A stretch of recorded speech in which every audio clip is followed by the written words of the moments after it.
Anno nuovo, stesse emozioni amici di Wii Sport e ben trovati al Sorbello Stadium di Visconti. Da qui riparte il campionato di eccellenza siciliana nel girone B, prima giornata di ritorno, subito una grande sfida, un big match, quello tra la Messana e l'Avola rispettivamente, terza e seconda in classifica nel girone B di eccellenza siciliana, divise da un solo punto in favore della formazione che oggi veste i panni dell'ospite. Andiamo alla lettura delle formazioni. I padroni di casa della Messana con Ferrara, Deodato, Fragapane, Della Guardia, Mazzola, Giorgetti, Biondo, Rizzo, Franchi, Genovese e Gazzè. Risponde l'Avola con Santillo, Midolo, Butera, Rotella, Diop, Figini, Fratantonio, Carbè, Dos Santos, Ricca e Ventura. Da una parte l'allenatore il signor Antonio Venuto, dall'altra il signor Attilio Sirico.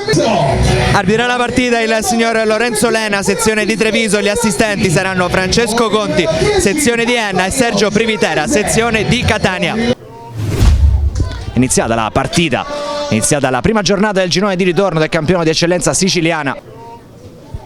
Iniziata la partita, iniziata la prima giornata del girone di ritorno del campionato di eccellenza siciliana. Circa per rivederlo in campo. Nel frattempo battuta la rimessa laterale con Rotella che la mette in mezzo, va a vuoto Rizzo, il pallone all'indietro, Ricca prova a inserirsi, alla fine Mazzola libera l'area di rigore, si era innescato un potenziale pericoloso flipper. Di fatto un corner corto con Rizzo che dalla destra cerca l'area di rigore, la girata di Della Guardia, sfera che rimane lì. Franchi era riuscito a trovare l'impatto col pallone. Fuori Deodato e dentro Sottile al 18esimo arriva la prima sostituzione per Rizzo. Parte Rizzo, la punizione interessante, viene però parata, una presa sicura e tranquilla dall'estremo difensore dell'Avola.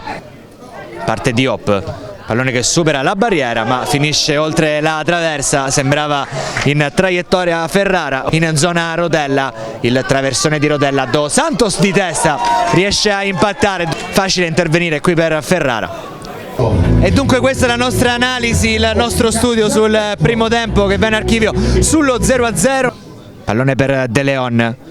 Cerca il guizzo De Leon, al limite serve Papito, dietro da Rizzo, il destro di Rizzo è radente, per poco non è un assist per De Leon. Ancora una volta De Leon che sta provando in tutti i modi con una conclusione. Rizzo, corto da Fragapane, colpo di testa, la sfera rimane in mezzo, Della Guardia non arriva al tocco. La finta di Midolo, va a Rotella potente verso Ferrara, centrale però. Ora palla a destra, la Bruna, corto. Allontana Gazzè, poi Rotella col destro, piazzato il mezzo esterno di Rotella. Tra Messana e Avola è 0-0. Amici di Wii Sport, un cordiale saluto e come sempre alla prossima.